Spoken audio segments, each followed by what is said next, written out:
up, guys? My name is Dr. Antonio. I'm your host of the Live Loud Life podcast.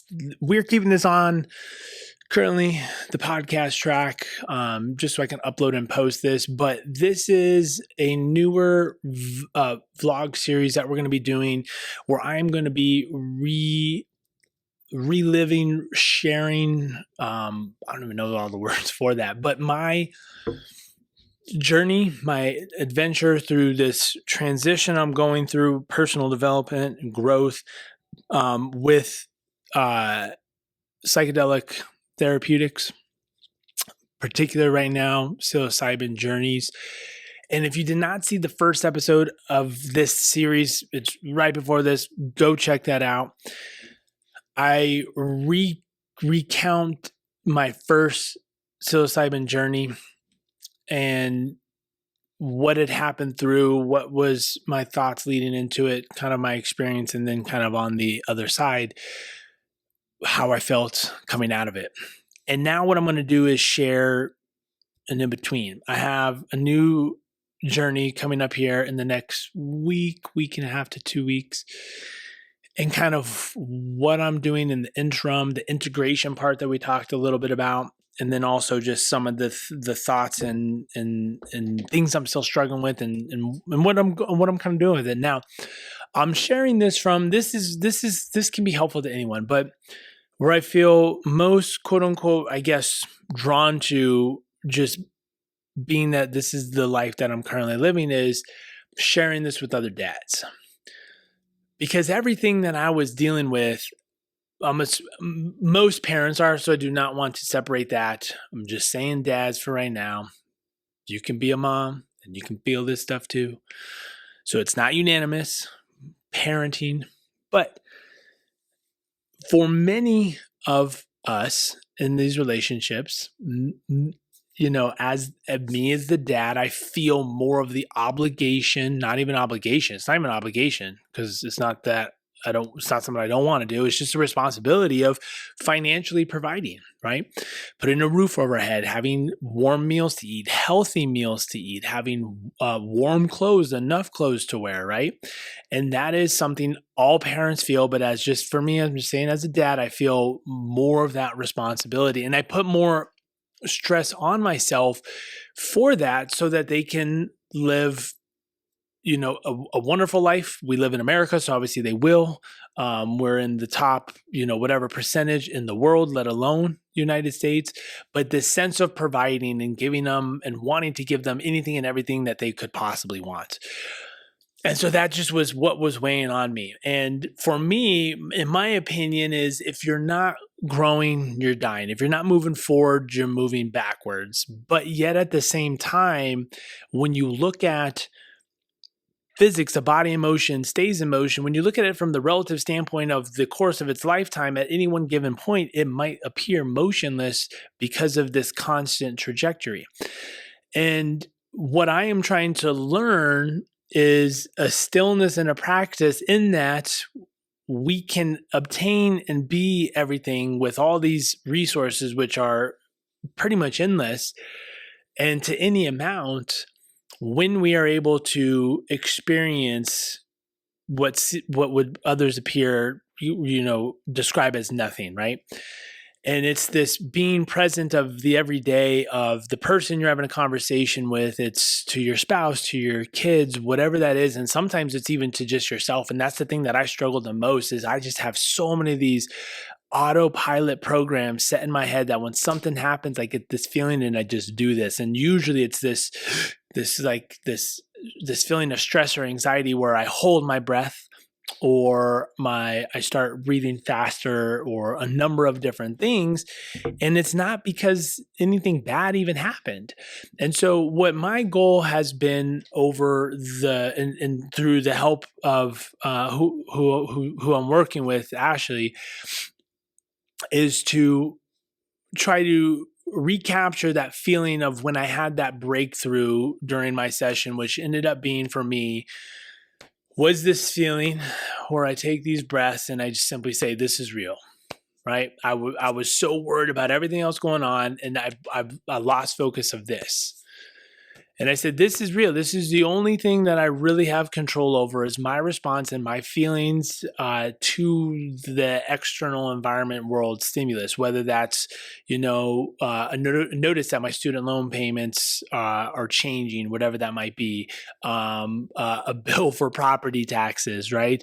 You got that bill from the grocery store that was higher than you had anticipated it being, a number of different things. The kid hit the other kid over the head for like the 100th time when you've asked them not to, right? So many different things. And I would just start building. And it would just be these autopilot programs that were causing a lot of stress and anxiety over me that in and of itself, each individual one wasn't horrible. But as we use in our practice, we use this model of saturation, right? So imagine you have a sponge, and that sponge through the external environment will be dried out, whether that's time, sun, all these certain things, right? But if you have a faucet on it and it's barely open and you just get a drop here and there, that sponge is going to be able to dry out before it gets saturated and all the water spills out. But for some of us, if we don't have the practice of helping dry out the sponge, this would be recovery, exercise, sleeping, stress management, so on and so forth, then you're ultimately going to stay saturated. And or if the flow of stress input increases, then it becomes saturated and then everything starts spilling out once it becomes overwhelmed, right? And that spilling out could be, bursts of anger, more yelling, road rage, who knows what it is for you. But for others, it can start to be physical manifestations. And that's what was happening for me. As I had shared previously, I got some blood work done. My cortisol levels are up. My testosterone levels are down.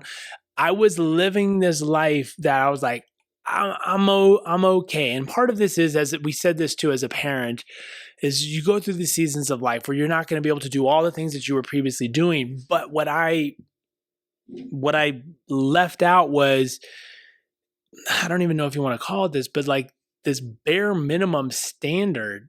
I did not hold myself to a high enough standard, but yet I was acting like I was. And let me clarify that. I was acting and I was putting more stress on myself because I was telling myself my standards were high, but they actually weren't high enough. It was kind of like this, yeah, you're doing okay, man. And that slowly just was killing me. It was killing me off, right? And it was adding more stress and anxiety because of all that. And so my goal for these weeks is this integration, right? Is when a feeling comes up, a thought, or, because I'm literally, as I'm talking to you, something just popped in my head of something else I got to do, right? Pay a credit card bill or payroll or something like that.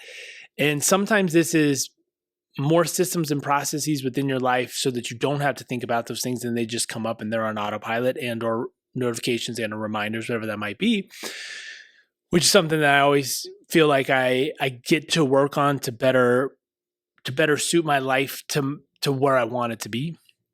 All right. But naturally they're going to come up. And so the question is what happens when they do? Do you go with that thought? Do you go with that process where it leads you down into that negative way? And for me, it was, now I'm seeing those thoughts as this joker who is tempting me with like peace, as I described in my previous episode. And it starts just getting away from you. And then you're chasing all these things and using more force to try to gather and get control. And it just starts getting crazy. Where for me, it's going to be a stillness. It's going to be slowing myself down.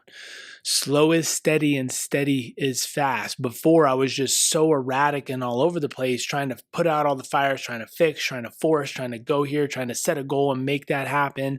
And then you just get completely wiped out, overly stretched, all the things, right? And so now it's going to be coming back down and slowing things down, being more present. When I am in something, that is the only thing I'm in, right? Doing deeper work. When I am reading, this is the only thing I'm doing. I'm not getting distracted over here. When I'm talking here, this is the only thing I'm doing. I'm not doing something else, right? When I'm with my kids, that's the only thing I'm doing. I'm not doing anything else. And what's been super interesting is before, I'd be in something, but I wouldn't see it. And now when I'm either with my kids or my wife or something else, my vision has become so much more narrow focused that it's been helpful. I'm not saying it's all there. As I've described last time, like this is a journey, this is an adventure, and it's taken me work. And it's so easy. It's just we have such programmed things as other people have talked about, right? It's just like, oh, I'm gonna go into the other room, let me grab my phone. Pre-programmed. You're not even thinking about doing it because you don't need it. It's just something you feel like you need to do, right? And or, end of the day, I've always done this, so I'm just going to do this, watch a show, whatever it is, right? Take a snack or a treat or whatever that is. And so my goal is to just be more aware, right? And we always joke about this in our practice is when you're dealing with pain or different situations, like where something hurts, is you got to know all the situations that are causing you pain so that you can modify, adapt, and or eliminate those temporarily. It's not to say that they're bad necessarily, but it's becoming aware. And so for me, it's awareness in between these sessions, not necessarily if I can make a better conscious choice and slow down and breathe, great. But even more so important to me at this point in time is just being aware that they're happening, because so often before I didn't even know what was going on, right? Just unconscious, pre-programmed ideas and thoughts and things that were happening that were then creating physical manifestations from elevated heart rate, elevated stress hormones, all those things that were just going on under the radar. So now that I'm more aware, they might still be occurring. I'm not saying that's going to change entirely, but as I become aware of it, I now have the opportunity to handle it, right? And what I was reminded of more than anything, which is so hard to say, and I first heard it in at the church we go to, which is Flatirons Church, and I've asked this before. If you're someone who believes and you pray, if you're someone who has been asking this question, maybe with a coach or a therapist, family member, or just to whomever you are searching for or praying to, is oftentimes we ask for wisdom, right? And or patience and or strength. But the crazy thing about that is you're not just given that, right? You're not just given that. You're put in situations in which you are able to express that. Wisdom only comes with experience and knowledge, right? You have to experience things and read things and learn things to gain wisdom. Don't just get it, right? And there's an ego around that to think that. And there's times when I say an ego, there's times where I was just like, I feel like I should know this. I feel like I should, right? Those shoulds. I feel like what was the example I was just going to use? I apologize. I feel like I should be stronger. I feel like I should have more patience. I should, right? I must have those things. And I'm now setting myself to a certain standard where in certain situations, in order for my kids to be raised as polite humans, well-rounded and mentally strong kids, I must have a certain patience around them to show them what that looks like, right? But I'm going to be put into situations that are going to challenge my patience more than anything. I'm going to be put into situations where my mental strength, my physical strength are going to be challenged more than anything. I'm not just going to be strong. But the more situations I put myself into that challenge that will be more of an opportunity for me to make a positive change, to exhibit what strength I do have, what wisdom I do have, or what patience I do have. And as that starts to meet greater and greater challenges, so then does my my abilities rise up, right? So that is what I am working on in these weeks in between my sessions, right? Slowing myself down, being more present, working on the mentality, the mantra, whatever you want to call it, that works for me. You might have one for you. And it's that slowing down, being more present, and then also taking that time, that one extra breath, that one extra second, maybe it's 5 seconds, who knows what it is for you.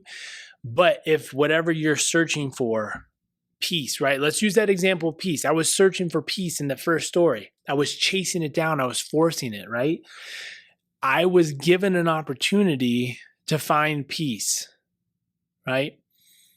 And what I simply had to do, right, was express the breath and slowing down to seek and find that peace, right? I was given that opportunity. I wanted to be more at peace. I wanted, again, patience. I wanted to have more patience. You're given all of these opportunities, and if you're not aware of them because of those pre-programmed ideas within your head or whatever that is, you just coast over them. And that's what I was doing. So just trying to be more aware. The more aware I am, I'll see those opportunities. And then as I get better within those opportunities, there'll be more opportunities because I'm looking for it, right? And I'm being more aware of those to then simply, again, get stronger, have more patience, develop and obtain more wisdom, whatever that might be. So that's what I'm chatting with Ashley more about too. We got a second session coming up either this weekend or the next weekend after that. Obviously, I do not know when these are dropping because I am just literally just trying to get my thoughts down on camera and record them so that I can use this for my own personal journey. And then hopefully for you as a father and or a parent, this is resonating with you and you at least have some things to work on until you find that maybe a guided journey or something like that might fit into where you are in your life. Cool. Thanks for tuning in, guys. I hope you guys have a wonderful day and seek the opportunities that have been given to you to express that patience, wisdom, love, strength, gratitude, whatever that is. So thanks for tuning in, guys. See you later.